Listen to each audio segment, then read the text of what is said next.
ایک بزرگ کی بات لکھی جو تابعی ہیں، وہ فرماتے ہیں کہ ان بزرگوں کا طریقہ یہ تھا کہ وہ لوگوں سے چھپ کے پہاڑ کے پیچھے عبادت کرتے تھے، اور پوزیشن ان کی یہ تھی کہ کسی سے ملتے نہیں تھے، بالخصوص فجر کی نماز سے لے کر عصر کی نماز تک بکریاں رکھی ہوئی تھیں، ان کو چراتے رہتے تھے فرات کے کنارے اور نفل پڑھتے رہتے تھے۔ اس وقت کو ملنے بھی نہیں آتا تھا۔ ایک شخص بڑی دور سے ان کی شہرت سن کے آیا، میں نے تو ملنا ہے۔ لوگوں نے کہا وہ اس وقت نہیں ملتے، ناراض ہوتے ہیں۔ اس نے کہا اللہ کا بندہ ہے نا، ناراض ہو بھی جائے گا تو لمبا ناراض رہے گا نہیں، اللہ والے جلدی راضی ہو جاتے ہیں۔ پہنچ گئے۔ اب وہ بابا جی نماز پڑھ رہے تھے تو کہتے میں نے عجیب منظر دیکھا کہ بابا جی فرات کے کنارے نماز پڑھ رہے ہیں اور ایک بھیڑیا ان کی بکریوں کی حفاظت کر رہا ہے۔ کہتے میں حیران رہ گیا کہ بھیڑیا تو بکریاں کھایا کرتا ہے اور یہاں چرا رہا ہے۔ کہتے میں جب گیا تو بابا جی نوافل میں مشغول تھے، مجھے دیکھ کے کہنے لگا اس وقت کیوں آئے؟ میں نے کہا حضور اگر آئے گیا ہوں تو پھر مہربانی کرے قبول فرما لیں۔ میں بیٹھ گیا تو میں نے کہا حضور یہ بھیڑیا بکریاں چرا رہا ہے، بھیڑیا اور بکریے کی صلح کب سے ہو گئی؟ تو فرماتے ہیں لمبی تقریر نہیں، ہلکا سا جملہ۔ فرمانے لگے جب سے بکریوں کے مالک نے رب سے صلح کر لی ہے نا، تب سے بھیڑیوں نے بھی بکریوں سے صلح کر لی ہے۔ بکریوں کے مالک نے رب سے صلح کر لی، گناہ چھوڑ دیے، اس کی فرما برداری میں آ گئے۔ اب پھر اسے بکریاں چلانے کی ضرورت نہیں رہی، بکریاں نہ اب بھیڑیا چراتا ہے۔ کہتے ہیں میرے اوپر کپ کپی طاری ہو گئی بزرگوں کی بات سن کے، اور مجھے پیاس لگی اور خواہش آئی کہ پتہ نہیں اب بابا جی کچھ کھلائیں پلائیں گے بھی کہ نہیں، بابا جی کچھ کھلائیں گے بھی کہ نہیں۔ کہتے میرے دل میں خیال تھا تو بزرگوں نے ایک لکڑی کا پیالہ، ان کے پاس وہ غار میں بیٹھے تھے تو ایک چھوٹا سا پتھر تھا، اس کی ڈھلان بنی ہوئی، بابا جی نے اس کے نیچے لکڑی کا پیالہ رکھا، وہ رکھا ہی تھا تو وہ دودھ سے بھر گیا۔ کہتے انہوں نے مجھے دیا تو ٹھنڈا اور میٹھا دودھ، میری طبیعت خوش ہو گئی۔ بابا جی نے دوبارہ وہی پیالہ اسی جگہ رکھا تو شہد سے بھر گیا۔ 1000 سال پہلے داتا صاحب لکھ رہے ہیں، کہتے مجھے دیا، میں نے فوراً کہا، میں نے کہا حضور یہ دودھ تو گائیں بھینس دیتی ہے، پہاڑوں سے تو نہیں نکلا کرتا، اور شہد تو شہد کی مکھیاں دیتی ہیں، پتھروں سے تو نہیں نکلتا، یہ آپ کہاں سے نکال رہے ہیں؟ تو کہتے ہیں وہ قرآن مجید پڑھنے لگے۔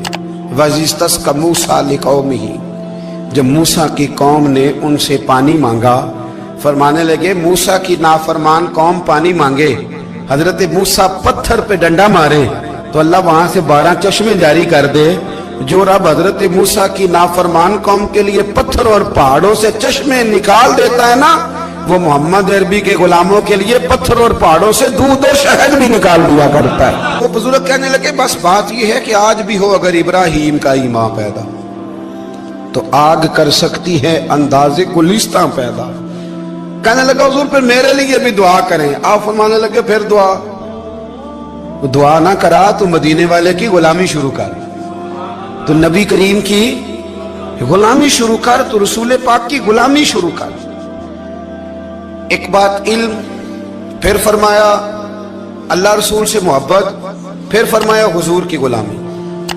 اس سے سارے مکاشفات کھلیں گے، اس سے سارے مشاہدات کھلیں گے، اسی سے کرامتیں ملیں گی، اسی سے مقبولیت ہوگی، اسی سے اللہ نبی کی بارگاہ میں درجہ ملے گا۔ پھر داتا صاحب آگے بڑھتے اور داتا صاحب فرماتے ہیں صوفیاء کی ایک جماعت ہے جو کہتی ہے ہم نے تو کبھی اپنی زبان پر دکھ بیان ہی نہیں کیے، ہر شے اپنے رب رسول کے حوالے کر دی، ہر شے اللہ رسول کے۔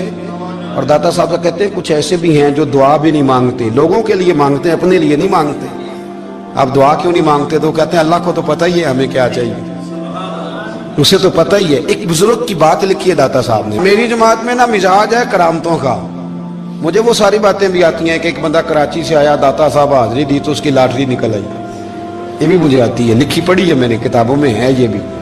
ایک بندہ، یہ ساری باتیں نا آتی ہیں کرامتوں میں، بڑی ساری چیزیں لوگ بیان کرتے ہیں کہ میں وہاں آیا اور میں نے حاضری دی تو موج لگ گئی، یہ ساری باتیں آتی ہیں۔ ہمارے پرانے بزرگ اور بھی قصے سنایا کرتے تھے، ساری ہمیں چیزوں کا پتہ، پر جو عنوان ہے نا وہ حضرت شیخ ابو نور کہتے ہیں کہ ایک بندہ داتا صاحب کے مزار پہ گھوم رہا تھا، داتا 10 روپے دے، 10 روپے دے، 10 روپے دے، تو ایک بندہ بڑی دیر سے اسے دیکھ رہا تھا، وہ کہنے لگا داتا نے تجھے کیا دینا ہے، ادھر آ میں دوں۔ اس نے 10 دیے، بندہ بڑا حسین تھا، ہنس پڑا، کہنے لگا داتا تیرے بھی صدقے جاؤں، دن آنے لگا تو منکر سے ہی دلوا دیے، جو نہیں مانتا اسی سے دلوا دیے۔ وہ بڑا پریشان ہوا، میں اور چکر میں تھا، اس نے میرے اوپر ہی جڑ دی ہے بات۔ کہنے لگا داتا تیرے صدقے جاؤں۔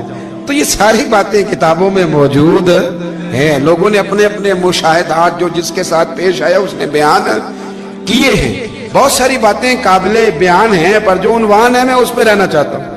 داتا صاحب رحمت اللہ علیہ فرماتے ہیں ہماری تعلیمات ہیں کہ اپنے دکھ درد دنیا داروں سے بیان نہیں کرنے، سوال کا دروازہ لوگوں کے سامنے کھولنا اللہ والوں سے کہیں گے کبھی کہنا ہوگا تو دنیا داروں سے کہنا۔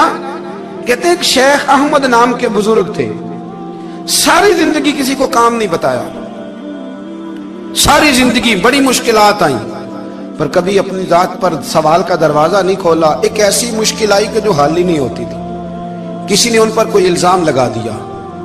ابو مسلم نام کا ایک بادشاہ تھا، اس کی حکومت تھی، اس نے پکڑ کے قید میں ڈال دیا۔ اب قید میں ہیں، جرم لگ گیا ہے، فرد جرم عائد ہو گئی ہے، جیل میں ہیں۔ لوگ کہنے لگے حضرت جی اپنی صفائی میں کچھ کہیں، فرمانے لگے ساری زندگی بندوں سے کچھ نہیں کہا، اللہ رسول کو پتا ہے میں بے گناہ ہوں، مجھے کہنے کی ضرورت نہیں۔ داتا غانی بخش علی حجویری نے لکھا ہے، داتا صاحب کہتے ہیں تو یقین کامل تو پیدا کر، تو ایمان تو پختہ کر۔ داتا صاحب کہتے ہیں وہ ابو مسلم جو بادشاہ تھا وہ نیک آدمی تھا، اسے رات کو خواب میں نبی کریم کی زیارت نصیب ہوئی، اور حضور سید عالم صلی اللہ علیہ وسلم فرمانے لگے تو نے اللہ کا ایک نیک بندہ جیل میں ڈال دیا، ڈر نہیں آتا، وہ تو بے گناہ ہے۔ بادشاہ آدھی رات کو خود اٹھا، دادا صاحب فرماتے ہیں کسی گارڈ کو نہیں بھیجا، پولیس والے کو نہیں بھیجا، جیلر سے نہیں کہا، خود گیا، جا کے جیل کا دروازہ کھولا، دروازہ کھول کے اس درویش کو آزاد کیا، کہنے لگا بابا جاؤ مجھے پتا چل گیا بے گناہ ہے۔ بابا جی سلام کر کے جانے لگے تو بادشاہ پھر آگے آیا، ہاتھ باندھے، ہاتھ چومے، کہنے لگا حضور آپ بڑے نیک ہیں، میرے لیے کوئی حکم ہو تو بتائیے گا، میرے لائق کو خدمت ہو تو بتائیے گا۔ تو شیخ احمد فرمانے لگے تجھے ابھی بھی سمجھ نہیں آئی، تجھے ابھی بھی نہیں سمجھ آئی؟ کہنے لگا حضور کیا؟ فرمانے لگے جو تہجد کے وقت تجھے اٹھا کے مجھے رہا کرنے بھیج سکتے ہیں وہ میری کوئی ضرورت باقی رہنے دیں گے؟ مجھے کوئی ضرورت پڑے گی کسی اور کو کہنے کی؟ جو تہجد کے وقت تجھے اٹھا کے بھیجتے ہیں کہ جا کھول جا کے دروازہ، وہ ضرورت رکھیں گے میری؟